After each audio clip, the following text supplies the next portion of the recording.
Yo, barudak, lo kaget nggak? Kalau tahu, ternyata di tahun ini rencananya Jakarta udah bukan ibu kota negara kita lagi.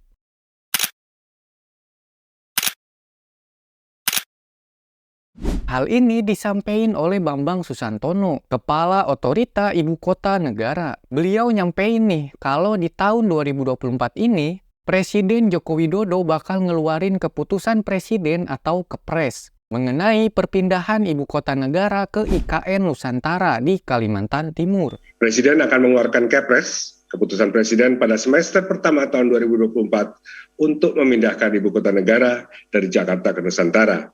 Ya, dengan kata lain, di tahun ini ibu kota resmi pindah dari Jakarta ke IKN Nusantara. Kayak mimpi ya barudak kalau sampai ngerasain perpindahan ibu kota kita. Meskipun begitu, masalah IKN ini masih jadi perdebatan yang panas banget di debat Capres kemarin. Nasib IKN pun kurang lebihnya akan dipengaruhi oleh siapa presiden yang terpilih Februari nanti. So, barudak, sebenarnya lu pihak yang setuju atau enggak sih IKN ini dilanjutin atau harus dikaji ulang? Yuk, barudak kita bedah bareng-bareng di video ini. Di bab 1, gua bakal ngenalin lu lebih dalam dulu tentang IKN itu kayak gimana sih. Di bab 2, kita cari tahu kenapa sih IKN ini harus jadi prioritas. Dan sebaliknya di bab 3, kita cari ada nggak ya alasan yang bisa jadi dasar kalau IKN itu harus dikaji ulang. Disclaimer dulu nih kayak biasa. Gua di video ini cuma pengen nyampein informasi ya, dan bersikap netral tentang IKN ini. Setelah lo dapet penjelasan dari video ini, setuju atau kagak IKN dilanjutin, lo bisa nyampein pendapat lo di kolom komentar. Nanti kita diskusi bareng atau debat dah tuh biar kayak capres, oke? Gas, kita mulai. Bab 1. Pengenalan awal IKN Nusantara. Barudak, lo tahu nggak? IKN ini tuh udah digagas sejak zaman Soekarno dan Soeharto loh. Dan baru bisa dieksekusi di zaman Presiden Jokowi. Hal ini nih sesuai dengan yang dikatakan Ridwan Kamil yang nyampein hal tersebut. Pemindahan ibu kota negara ini sendiri sebenarnya udah diatur dalam Undang-Undang Republik Indonesia Nomor 3 Tahun 2022 tentang ibu kota negara. Yang artinya meskipun Presiden Joko Widodo udah purna tugas nanti, Presiden selanjutnya tetap harus nerusin proyek IKN ini. Karena pemindahan IKN ini udah diikat sama undang-undang sebagai pembangunan jangka menengah dan jangka panjang. Walaupun begitu, ya takdir siapa yang tahu ya. Siapa presiden yang terpilih nanti ada kemungkinan mempengaruhi nasib IKN ini kurang lebihnya. Dijadiin prioritas atau tidak. Ibu kota dan pusat pemerintahan baru kita nanti namanya Nusantara. Nantinya Nusantara ini akan berada di wilayah Sepaku, Kabupaten Penajam Pasir Utara, Kalimantan Timur. Luas wilayahnya sekitar 2.560 km persegi. Ini luas banget loh. Kalau dibandingin, luas gabungan antara Jakarta, Bandung, Semarang, Surabaya, Medan, dan Palembang kalau disatuin, luasnya masih kecil dibanding dengan luasnya Nusantara ini. IKN Nusantara dirancang dengan konsep kota hijau modern atau Forest City yang mendukung net zero emission. Alokasi lahannya sendiri hanya 25% dari area Nusantara yang akan dibangun. 75%-nya akan menjadi area hijau, yang termasuk 65% diantaranya tetap jadi hutan tropis dan 10% area lainnya untuk produksi pangan. Kalau gini sih mantep kedengerannya ya, karena nantinya warga Nusantara dapat hidup berdampingan dengan alam.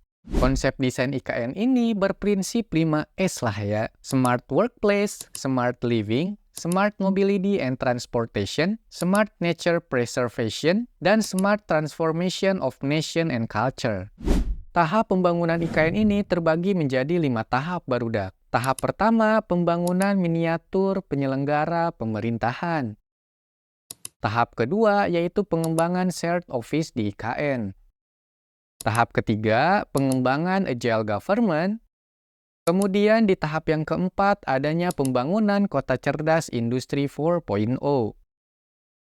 Dan tahap yang terakhir, yaitu tahap kelima, pembangunan kota cerdas dengan artificial intelligence. Oke, kita next ke bab yang kedua ya barudak. Kita cari ada nggak ya alasan kenapa IKN ini harus jadi prioritas untuk dilanjutkan.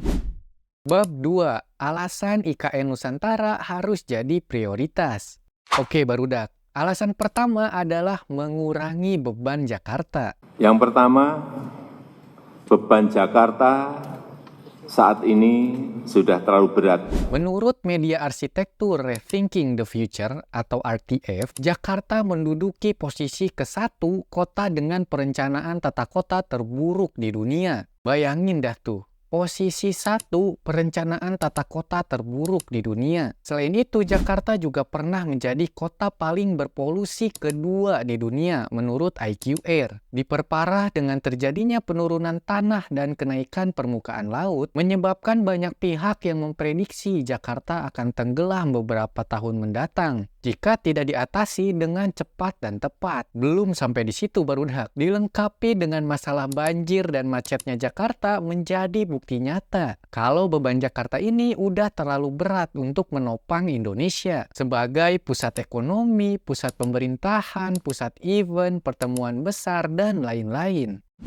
Alasan kedua barudak, IKN diproyeksikan jadi simbol pemerataan pembangunan Indonesia. Lokasi Nusantara ini benar-benar diupayakan berada di tengah-tengah Indonesia agar yang awalnya Jawa sentris hilang menjadi Indonesia sentris. Selain itu, posisi ibu kota yang berada di tengah-tengah ini membuat perhatian lebih merata dengan mudah ke seluruh Indonesia. Alasan ketiga, wilayah yang dipilih memiliki risiko bencana yang sangat rendah. Ada pertanyaan, kenapa di Kaltim? 1, risiko bencana minimal. Hal ini barudak menjadikan pemerintahan dan segala isi IKN nanti bisa berjalan maksimal dengan kemungkinan terjadi bencana yang sangat minim. Alasan terakhir, perencanaan tata kota yang matang.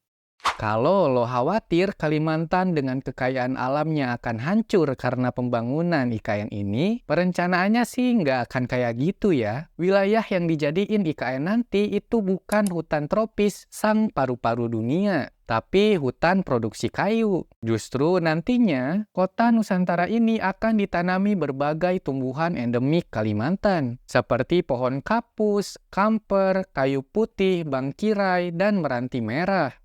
Selain itu, kota Nusantara nantinya memiliki ruang terbuka hijau yang luas banget. Dibanding kota lain kayak Jakarta, punya ruang terbuka hijau cuma 5,18%. Bandung 12,25%, Malang 15%, dan Surabaya 22%. Kendaraan yang boleh beroperasi pun nantinya cuma kendaraan listrik dengan penggunaan pembangkit listrik tenaga angin dan pembangkit listrik tenaga air. Nah, itu dia barudak beberapa alasan kenapa IKN ini harus diprioritaskan. Lo ada tambahan alasan lain nggak? Kalau ada, gas tulis di komen. Sebaliknya nih, di bab 3, kita cari ada nggak sih alasan yang masuk akal kalau IKN itu harus dikaji ulang.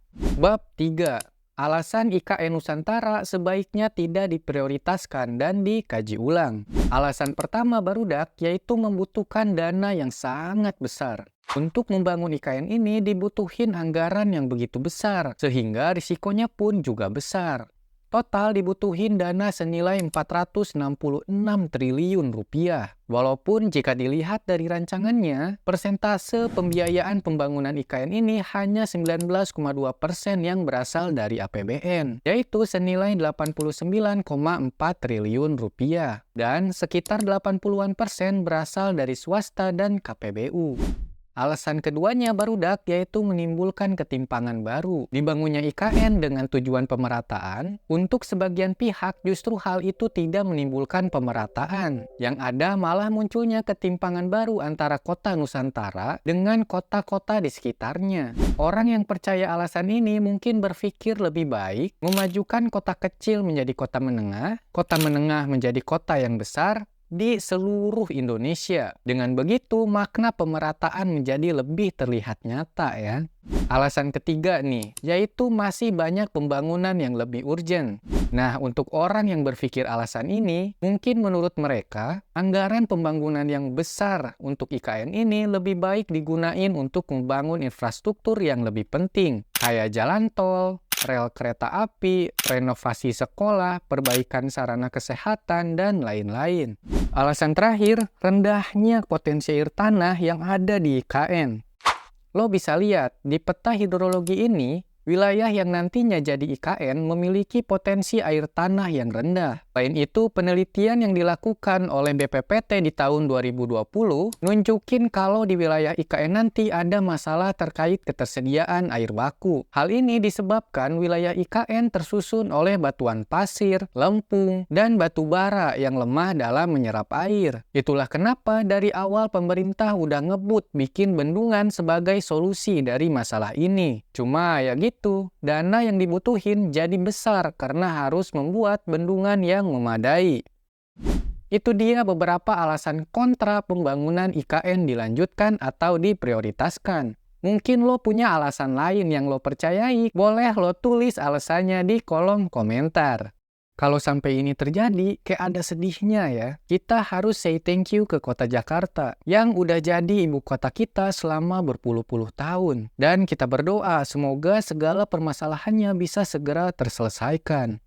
Sekali lagi, disclaimer semua penjelasan gua di video ini dibuat senetral mungkin dan tidak memihak siapapun. Pembangunan IKN ini pun segala halnya udah diatur dalam undang-undang ya, dan pastinya harus dipatuhi. Alasan-alasan yang gua sampein pun gua dapat dari berbagai sumber dan tidak berarti mewakili semua orang ya. Gua sampein informasi, silahkan lo padalah yang menyimpulkan ya gimana sih potensi IKN ini. Buat lo yang mau diskusi atau debat-debat dah tuh di kolom komen ya. Tapi debatnya debat sehat. Sembari kita belajar mengenal lebih dalam lagi tentang Nusantara, sang calon ibu kota baru kita.